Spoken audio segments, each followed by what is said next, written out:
আপনি যে মুহাম্মদ সাল্লাল্লাহু আলাইহি ওয়াসাল্লামকে ভালোবেসে ৫ ওয়াক্ত সালাত আদায় করতে পারেননি, আপনি যে মুহাম্মদ সাল্লাল্লাহু আলাইহি ওয়াসাল্লামকে ভালোবেসে দাড়ি রাখতে পারেননি, আপনি যে মুহাম্মদ সাল্লাল্লাহু আলাইহি ওয়াসাল্লামকে ভালোবেসে ইহুদি খ্রিস্টানদের জুয়া খেলা দেখা ছাড়তে পারেননি, আপনি যে মুহাম্মদ সাল্লাল্লাহু আলাইহি ওয়াসাল্লামকে ভালোবেসে তার আদর্শকে গ্রহণ করতে পারেননি, আপনি কি জানেন সেই মুহাম্মদ সাল্লাল্লাহু আলাইহি ওয়াসাল্লাম আপনাকে কতটুকু ভালোবাসেন?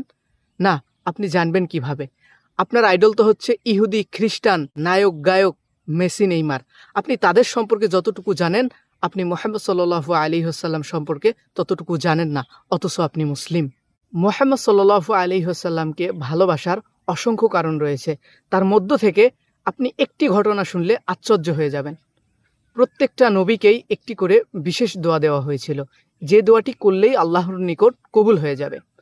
প্রত্যেকটা নবী তাদের এই দোয়াটি যে কোনো কাজে না কাজে ব্যবহার করে ফেলেছেন, কিন্তু একমাত্র মুহাম্মদ সাল্লাল্লাহু আলাইহি ওয়াসাল্লাম তার এই দোয়াটি সংরক্ষিত করেছেন শুধুমাত্র তার উম্মাত, অর্থাৎ আমার আপনার জন্য, যেন কিয়ামতের মাঠে সুপারিশ করতে পারে। সুবহানাল্লাহ। মুহাম্মদ সাল্লাল্লাহু আলাইহি ওয়াসাল্লামের জীবনে অসংখ্য কঠিন মুহূর্ত গিয়েছে।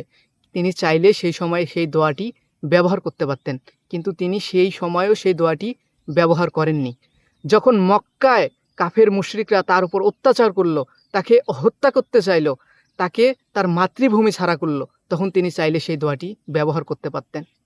তায়েফের মাঠে যখন মুহাম্মদ সাল্লাল্লাহু আলাইহি ওয়াসাল্লামকে কাফের মুশরিকরা রক্তাক্ত করলো, তিনি চাইলে তখন সেই দোয়াটি ব্যবহার করতে পারতেন। উহুদের যুদ্ধে কাফের মুশরিকরা তাকে যখন রক্তাক্ত করলো, তিনি চাইলে তখন সেই দোয়াটি ব্যবহার করতে পারতেন, কিন্তু তিনি তখনও সেই দোয়াটি ব্যবহার করেননি। মুহাম্মদ সাল্লাল্লাহু আলাইহি ওয়াসাল্লামের এমনও দিন গেছে তার বাড়িতে চুলা জ্বলে নেই, এমনও সময় গেছে তিনি খিদায় পেটে পাথর বেঁধে সময় কাটিয়েছেন। তিনি চাইলে তখনও সেই দোয়াটি ব্যবহার করতে পারতেন, কিন্তু তিনি তখনও সেই দোয়াটি ব্যবহার করেননি।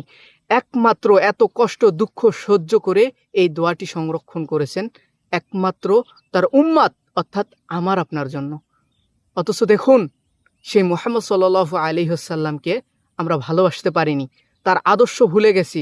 আমরা আদর্শ হিসেবে গ্রহণ করছি ইহুদি, খ্রিস্টান, নায়ক, গায়ক, মেসি, নেইমার, তাদের আদর্শকে আমরা গ্রহণ করেছি, সেই মুহাম্মদ সাল্লাল্লাহু আলাইহি ওয়াসাল্লামকে ভুলে গিয়ে। অথচ দেখুন, মুহাম্মদ সাল্লাল্লাহু আলাইহি ওয়াসাল্লাম শত কষ্ট দুঃখের মধ্যেও তিনি তার দোয়াটি সংরক্ষিত রেখেছে আমার জন্য, আপনার জন্য। সুবহানাল্লাহ। অথচ দেখুন, তার আদর্শকে ভুলে গিয়ে আমরা বেধর্মীদের আদর্শকে বাস্তবায়ন করতেছি। আমরা কতটা নিমক হারাম, আমরা কতটা নিচে নেমে গেছি। হে মুসলিম